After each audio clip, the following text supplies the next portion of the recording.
Hello dear student, welcome to Advanced Engineering Classes YouTube channel powered by Advanced Engineering Classes। तो आज के session में जो भी हमारा मेजरमेंट की IQ सीरीज चल रही है उसको कंटिन्यू करेंगे। इससे प्रीवियस सेशंस में मैंने आपसे बात की थी ब्रिजेस एंड पोटेंशियोमीटर पे, और आज के दिन मैं आपसे डिस्कस करने वाला हूँ हमारा जो नेक्स्ट टॉपिक है कौन सा स्पेशली।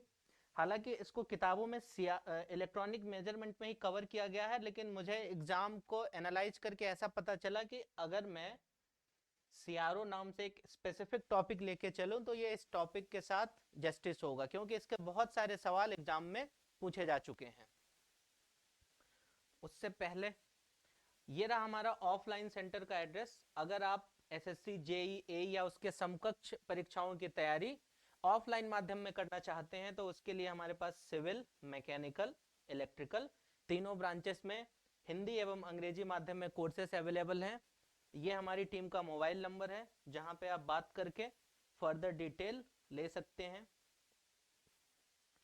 लेकिन अगर मान लीजिए कि आप किसी कारणवश ऑफलाइन नहीं ज्वाइन कर पाते, तब क्या है, तब हमारे पास ये हमारा AEC प्लस का ऐप है, AEC प्लस, जिसको आप प्ले स्टोर से डाउनलोड कर सकते हैं। iOS और एंड्रॉयड दोनों प्लेटफॉर्म पे उपलब्ध है। आपको लाइव बैचेस देखने को मिलेंगे, साथ में ही recorded courses, exam oriented test series, revision courses and साथ में आपको देखने को मिलेगा फ्री स्टडी मटेरियल। तो आप यहां से इस ऐप को डाउनलोड करके हमारे कोर्सेस को परचेज कर सकते हैं।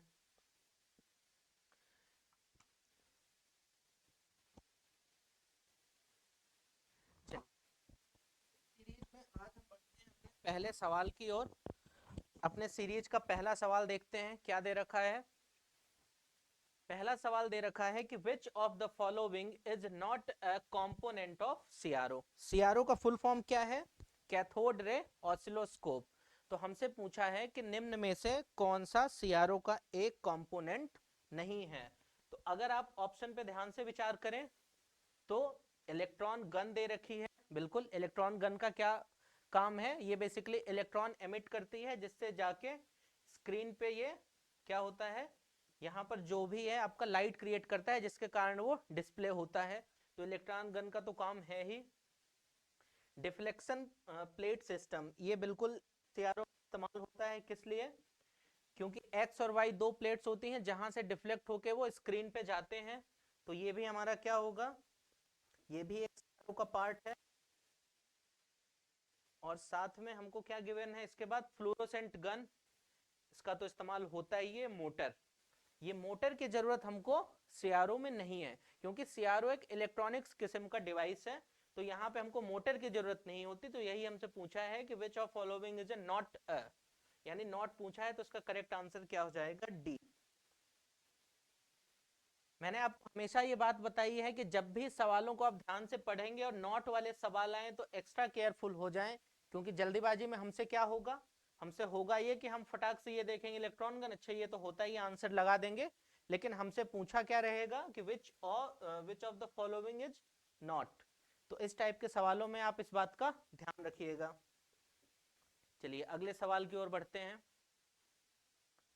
डिटरमाइन द बैंडविड्थ, बैंडविड्थ की बात करना चाह रहा है हमसे, of a sine wave that is reproduced by a CRO having a rise time of 70 millisecond. यानी कि ये हमसे बैंडविड्थ पूछ रहा है, और ये सब जानते हैं कि राइज टाइम, यहाँ पे राइज टाइम और साथ में जो बैंडविड्थ का प्रोडक्ट है, या राइज टाइम और जो बैंडविड्थ का गुणनफल है वो कांस्टेंट होता है। उसकी वैल्यू कितनी होती है? 0.35। इस फॉर्मूले को आप याद रखिएगा, इससे कई सारे सवाल पूछे गए हैं प्रीवियस एग्जाम्स में। तो आप ध्यान रखिएगा कि आपको इस वाले फॉर्मूले को याद रखना है कि जो राइज टाइम और बैंडविड्थ होता है उसका प्रोडक्ट कितना होता है? 0.35। तो देखिए राइज टाइम हमको दे रखा है 70 मिलीसेकेंड, तो ये दे रखा है 70 इंटू 10⁻³ इंटू बैंडविड्थ तो हमको निकालना ही है। ये किसके बराबर दिया है? ये होगा 0.35 के बराबर। तो यहां से अगर मैं बैंडविड्थ निकालूं तो बैंडविड्थ की वैल्यू 0.35, और ये नीचे आ जाएगा 70। ये ध्यान से देखिए 10 टू द पावर -3 नीचे आएगा तो ऊपर जाके क्या बनेगा 10 टू द पावर 3। अब ये यहाँ पे 0.35 दे रखा है, तो अगर यहाँ से इसका डेसिमल हटा दूं तो डेसिमल को हटाने के बाद डेसिमल हटा दिया तो ये नीचे क्या बन जाएगा 10 का स्क्वायर, क्योंकि 35/100। अब इसको मैं क्या कर सकता हूँ, यहाँ पे कट कर सकता हूँ, तो 35 और ये 2 जा और ये 2 से यहाँ 10 बचा और 10/2 यानी कि 5। तो बैंडविड्थ कितनी होगी उस साइन वेव की, होगी 5, और यूनिट क्या हमसे पूछ रखा है हर्ट्ज, यानी कि इसका करेक्ट आंसर क्या हो जाएगा 5 हर्ट्ज। तो ए ऑप्शन इसका करेक्ट है, आप इसको टिक कर सकते हैं। इस वाले फॉर्मूले को आप याद रखिएगा, कई सारे एग्जाम्स में ये पूछा जा चुका है, आपके एग्जाम में ये हर साल आता है ऑलमोस्ट इसका एक सवाल। अगला सवाल क्या गिवन है कि द डिफ्लेक्शन सेंसिटिविटी, यानी कि अगर मान लीजिए कि आप कोई भी इनपुट देते हैं तो उस इनपुट के लिए हमारा सीआरओ कितना उसको डिफ्लेक्ट करेगा स्क्रीन पर, तो उसी को कहते हैं deflection sensitivity of CRO is 10 metre per volt. ठीक है, ये हमको सेंसिटिविटी दे रखी है 10 metre per volt. What is the value of deflection factor. अब यहां आप यूनिट को अगर ध्यान से देखेंगे तो इसकी यूनिट दे रखी है कितनी, मीटर पर वोल्ट, और हमसे पूछा है कि वोल्ट पर मीटर। तो अगर मान लीजिए कि आप ये टर्म को नहीं भी जानते तो भी आप इसका आंसर आराम से निकाल सकते हैं। देखिए मैं भी आपको बताता हूं कैसे। तो जो भी होता है डिफ्लेक्शन फैक्टर वो बराबर होता है 1 किसके, सेंसिटिविटी के। इस वाले फॉर्मूले को भी आप क्या करेंगे, याद रखेंगे। ये वाला भी फॉर्मूला आपके एग्जाम में कई बार पूछा जा चुका है कि अगर सेंसिटिविटी दे रखी है आपको डिफ्लेक्शन फैक्टर निकालना है तो उसका अपोजिट कर देंगे एंड वाइस वर्सा। तो चलिए देखते हैं, हमको डीएफ निकालना है, तो डीएफ इक्वल टू 1/10, ये हमको गिवन है 10, यानी और यूनिट क्या हो जाएगी इसकी, इसकी यूनिट हो जाएगी वोल्ट पर मीटर। आपको अगर ये ज्यादा इसमें आइडिया इन टर्म्स के बारे में नहीं है तो आप यूनिट भी देख के इसका आंसर निकाल सकते हैं, जस्ट आपको उसका रेसिप्रोकल लेना था और कुछ भी नहीं। अगला सवाल क्या दे रखा है, CRO probe assembly is an application. देखिए सीआरओ प्रोब क्या होता है कि जैसे मान लीजिए कि आपको मेजर करना है कि करंट या वोल्टेज की वेवफॉर्म कैसी होगी, तो उसके लिए क्या होता है कि हम एक इनपुट लेते हैं और यहाँ पे एक पोर्ट को, इस टाइप के पोर्ट को कनेक्ट करते हैं, और यहाँ से एक वायर निकला रहता है और जिसको हम यहाँ पे क्या करते हैं कनेक्ट करते हैं, जिसको बोलते हैं करंट प्रोब या वोल्टेज प्रोब। तो अगर आप लोग कभी लेबोरेटरी में गए होंगे तो उसको आपने देखा होगा कि उसमें ऐसा लिखा रहता है 10:1, 20:1। तो ये बेसिकली करता क्या है, it's like a step down transformer, कि जहां पे वो ज्यादा वोल्टेज लेके उसको कम फॉर्म में दिखाता है। तो ऐसा हमारे पास इलेक्ट्रॉनिक्स में सर्किट को क्या बोलते हैं, एटेन्यूएटर। इसका मतलब क्या हुआ 10:1 का, कि वो क्या करेगा, वो 10 इनपुट लेगा उसको 1 बना के देगा, यानी कि अगर 10 वोल्ट है तो आपको वो 1 वोल्ट की स्केल पे दिखाएगा करंट या वोल्टेज। तो यहां से इसका आंसर क्या हो जाएगा कि सीआरओ में जो प्रोब होता है वो एटेन्यूएटर की तरह काम करता है। इसको भी आप ध्यान रखिएगा, अच्छा सवाल है ये। देखिए सीआरओ एक ऐसा टॉपिक है, अगर आप इसी बार का एग्जाम देखें ये सब इंजीनियर वाला, उसमें लगभग सीआरओ के 4 से 5 सवाल पूछे गए हैं। तो जो भी एग्जाम का लेवल एई, जेई और ये जो पीएसयूज के अलग से एग्जाम होते हैं उनमें ये सीआरओ बहुत ही ज्यादा इंपॉर्टेंट वेटेज रखता है, उसके कई सारे सवाल आपसे वो पूछता है। अब बात करते हैं थोड़ा सा अपने अभ्यास बैच पे। अभ्यास बैच ऐसा बैच कि जो आपको एमसीक्यूज की दुनिया से अलग, जो कि एसएससी जेई मेंस का मेन पार्ट है, कौन सा, यानी कि डिस्क्रिप्टिव क्वेश्चन पेपर को सॉल्व करवाने का सबसे बेस्ट बैच है, जहां पे मेन फोकस ही आपका किस पे रहता है, आंसर राइटिंग पे। आपको सिविल, इलेक्ट्रिकल, मैकेनिकल तीनों ब्रांचेस में देखने को मिलेगा, ऑलरेडी स्टार्ट हुए काफी टाइम हो गया है, तो मैं तो चाहता हूं जल्दी से जल्दी इसको ज्वाइन कर लीजिए आप। और अगर आप ये बैच हमारा ज्वाइन करते हैं तो साथ में ही आपको देखने को मिलेगी कॉम्प्लीमेंट्री टेस्ट सीरीज, यानी कि आपको ये बैच ज्वाइन करने के बाद टेस्ट सीरीज अलग से लेने की जरूरत नहीं पड़ेगी। ये रहे उसके फीचर्स। डेली प्रैक्टिस क्वेश्चंस आपको मिलेंगे, कोर्स कंप्लीशन की गारंटी है, special focus on answer writing रहेगा। इस बैच का मेन फोकस ये हमारा कि आपको अच्छे कॉन्सेप्ट्स के साथ हम आपको बेहतर आंसर कैसे लिखें, क्योंकि एग्जाम में जब सवाल आएंगे तो आपको स्टेप्स पे भी मार्क्स मिलने हैं, तो उसके लिए ये बैच आपको प्रिपेयर करवाएगा तीनों ब्रांचेस में। अब मान लीजिए कि हमारे पास एक ऐसा स्टूडेंट है जो चाहता है कि मैं केवल टेस्ट सीरीज बस परचेज करना चाहता हूं, तो उसके लिए अलग से टेस्ट सीरीज की भी व्यवस्था है। ये रहे उसके फीचर्स। आपको 5 मॉक टेस्ट देखने को मिलेंगे, साथ ही 5 सब्जेक्ट वाले टेस्ट। ऑलरेडी 25 दिसंबर 2022 से टेस्ट सीरीज स्टार्ट हो चुकी है, तो जल्दी से जल्दी एनरोल कर ले, क्योंकि एग्जाम की डेट कभी भी आ सकती है। चलिए अब बढ़ते हैं अगले सवाल की ओर। सीआरओ में देखिए 2-3 टाइप के सवाल अक्सर आते हैं। कौन कौन से? एक तो हो गया बेसिक थ्योरी वाले सवाल। इसके बाद जो एक सवाल आता है वो आता है लिसाजस पैटर्न पे, वो सवाल फिक्स है। और एक सवाल आता है अक्सर फेज मेजर करने के लिए, तो आपसे वो वाले सवाल अक्सर वो पूछ सकता है, तो आप उसका ध्यान रखिएगा कि उसको आप कैसे सॉल्व करेंगे। तो ये देखिए लिसाजस पैटर्न का ही अगला सवाल है अपना, हैज 5 हॉरिजॉन्टल टेंडेंसीज। अब देखिए क्या होता है, इसको मैं आपको समझाता हूं। मैं एक कोई डायग्राम लेता हूं, जैसे मान लीजिए कि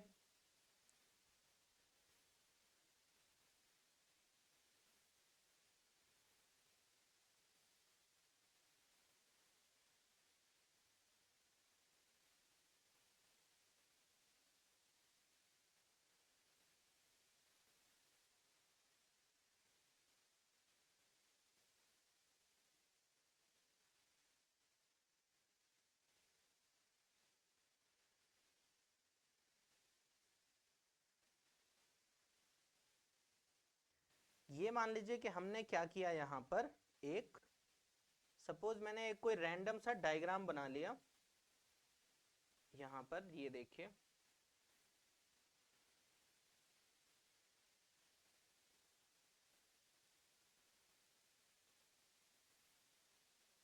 हाँ, ये मान लीजिए कि हमने यहाँ पे एक अपना लिसाजस पैटर्न ले लिया। अब ध्यान से देखिए कि मैं आपको यहाँ समझाता हूँ कि हॉरिजॉन्टल और वर्टिकल टेंजेंसीज क्या होती हैं। तो मान लीजिए कि हॉरिजॉन्टल की बात कर रहा है, हॉरिजॉन्टल माने क्षैतिज यानी एक्स एक्सिस। तो यहां से आप इसको ऐसे कट करना है कि वो अपने जो भी पैटर्न है उसको मैक्सिमम टाइम कट करे। तो यहां से ये देखिए, अगर आप इसको कट करना चाहें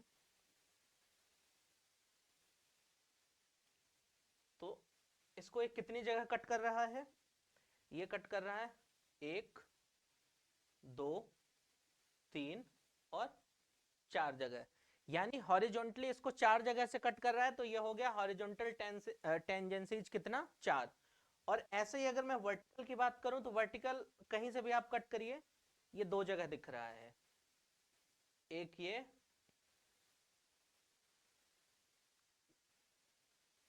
एक ये और दूसरा ये। तो यहाँ पे वर्टिकल टेंजेंसीज कितनी हो गई, 2। यही वाली हमसे वो बात करना चाह रहा है। हैज 5 हॉरिजॉन्टल, ठीक है, हॉरिजॉन्टल में हमको 5 दे रखा है, एंड 2 वर्टिकल टेंजेंसीज, ठीक है। अब इसमें आप याद रखिएगा कि जो फॉर्मूला इस्तेमाल होता है F Y upon F X, तो यहां पे ऊपर हमने y लिखा है, तो ऊपर जो आएंगी वो आएंगी हॉरिजॉन्टल टेंजेंसीज, और जो नीचे आएंगी वो आएंगी वर्टिकल टेंजेंसीज। इस वाले फॉर्मूले को आप याद रखिएगा, इससे भी कई सारे सवाल अक्सर एग्जाम में आपसे पूछेगा। बस यहाँ ध्यान रखना है कि अगर ऊपर आप y इनपुट की फ्रीक्वेंसी ले रहे हैं तो यहाँ पे आपको हॉरिजॉन्टल टेंडेंसीज देखने को मिलेगी, अगर नीचे आप x ले रहे हैं तो यहाँ पे आपको वर्टिकल वाली लेनी है। The frequency of horizontal input is 1000। अब देखिए हॉरिजॉन्टल इनपुट की फ्रीक्वेंसी यहाँ पे 1000 दे रखी है, तो मैं यहाँ पे अगर मैं वैल्यू पुट करूं तो एफ वाई हमसे पूछा है, वर्टिकल वाली निकालनी है, यानी कि एफ वाई की वैल्यू हमको कैलकुलेट करनी है। तो एफ एक्स देखिए हमको कितना दे रखा है, एफ वाई तो हमारा कितना है निकालना ही है हमको, एफ एक्स दे रखा है हमको 1000, हॉरिजॉन्टल वाली कितनी है 5, और वर्टिकल वाली कितनी है 2। ये देखिए आपको समझ में आ रहा है कि ऊपर मैंने यहाँ पे हॉरिजॉन्टल का जिक्र किया हुआ है और नीचे हमने लिया हुआ है वर्टिकल वाले को। तो यहाँ से अगर मैं एफ वाई को सॉल्व करूं तो एफ वाई कितना आ जाएगा, ये आ जाएगा 5000 और भागे 2, यानी कि ये आ जाएगा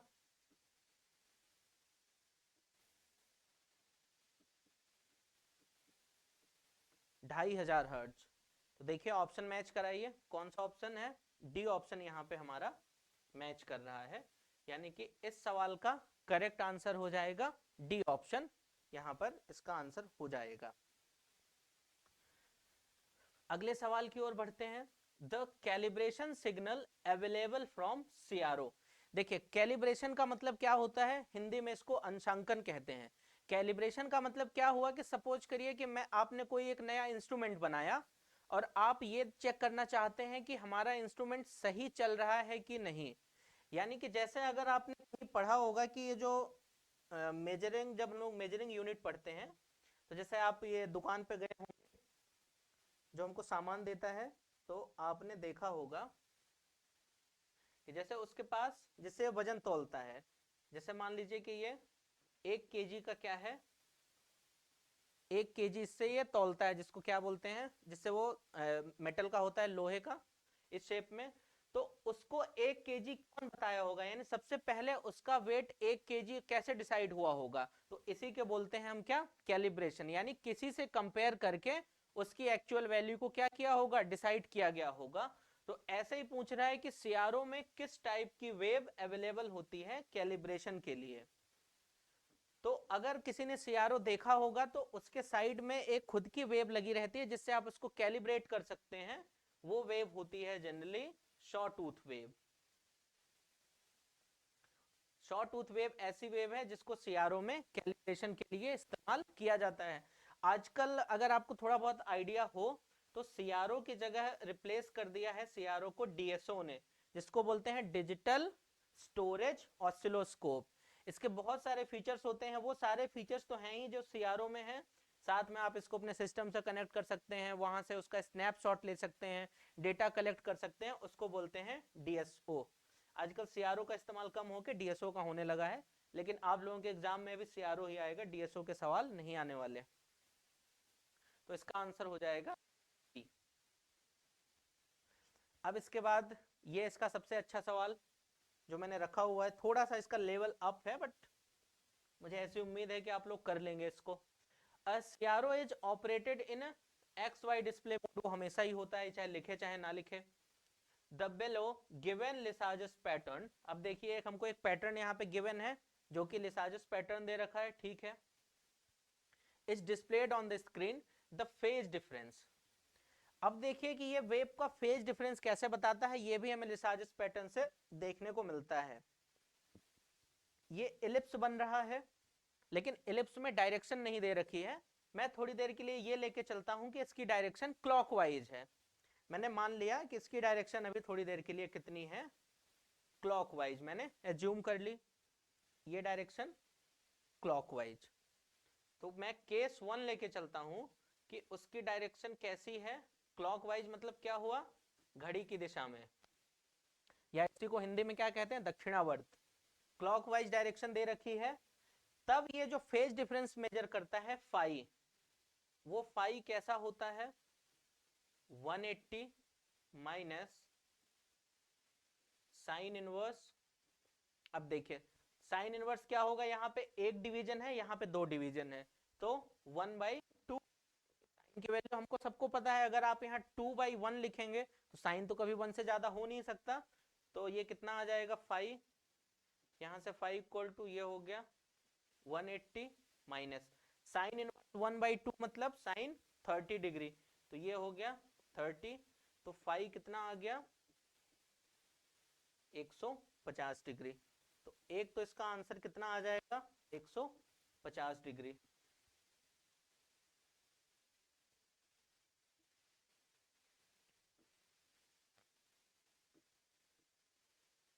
एक तो इसका आंसर आ गया 150 डिग्री, यानी कि ये रहा अपना 150 डिग्री वाला। एक तो इसका आंसर ये आ गया। लेकिन चूंकि यहाँ पे ओरिएंटेशन तो दे नहीं रखा था, तो अब मैंने मान लिया कि इसका ओरिएंटेशन केस 2 में एंटी क्लॉकवाइज है, यानी कि वामावर्त। तो केस 2 में लेके चल रहा हूं कि जब इसका ओरिएंटेशन कैसा है, एंटी क्लॉकवाइज, यानी कि ये देखिए कुछ ऐसा हमको एलिप्स देखने को मिल रहा है। अच्छे से ही बना देता हूं मैं आपके लिए।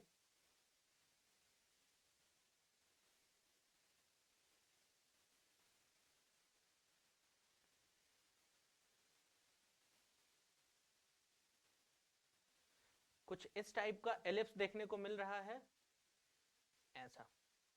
अब देखिए, अब इसकी डायरेक्शन को मैंने क्या ले लिया, पिछली बार देखिए हमने क्या लिया था, पिछली बार लिया था क्लॉकवाइज, इस बार मैंने ले लिया एंटी क्लॉकवाइज, यानी कि इस डायरेक्शन में।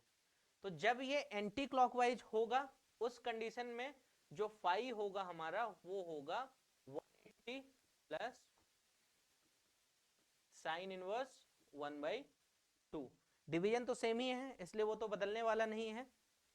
तो इसके बाद इसकी वैल्यू कितनी आ जाएगी, फाई इक्वल टू 180 डिग्री और ये फिर से 30 डिग्री, यानी फाई इक्वल टू यहाँ 10 डिग्री।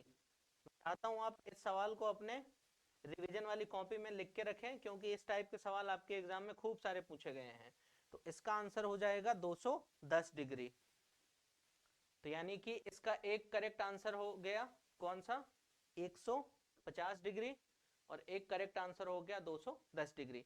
ऐसा नहीं है कि आपके सवाल में मल्टीपल सेलेक्ट वाले आ जाएंगे, बट ये सवाल अच्छा था इसलिए मैंने इसको इस टाइप से ले लिया कि आपको दोनों तरह का आइडिया यहाँ पे लग जाए, जिससे आप सवालों के सही आंसर देने के काबिल बने। चलिए ठीक है, ये मैंने बात की आपसे सीआरओ पे। अगले सेशन में मैं आपको इलेक्ट्रॉनिक्स मेजरमेंट में बेसिकली डीवीएम पे एक सेशन लेके आऊंगा, जहां मैं आपको डिजिटल इंस्ट्रूमेंट से अवगत कराऊंगा। ये रहा हमारा डाउट चैनल, जहां पे आप अपने डाउट पोस्ट कर सकते हैं। वहां पे आपके एक्सपर्ट की टीम सारे आंसर बताएगी। आप या तो इस लिंक को डायरेक्टली ओपन कर सकते हैं, या तो आप क्या कर सकते हैं, टेलीग्राम में ये वाला चैनल सर्च कर सकते हैं, AEC plus app and YouTube discussion channel. चलिए, तो आपका इस सेशन में बने रहने के लिए धन्यवाद। ऐसे ही और कंटेंट के लिए आप हमारे चैनल को लाइक करिए, शेयर करिए, सब्सक्राइब करिए एवं बेल आइकन को प्रेस करिए ताकि आपको नोटिफिकेशन मिले। और साथ में आप कमेंट सेक्शन में ये भी बता सकते हैं कि सर हमको इस टॉपिक पे वीडियो चाहिए, तो हमारी टीम कोशिश करेगी कि आपके लिए ऐसा कंटेंट बनाए जिससे आपको मदद मिले। एक बार फिर से आपका धन्यवाद।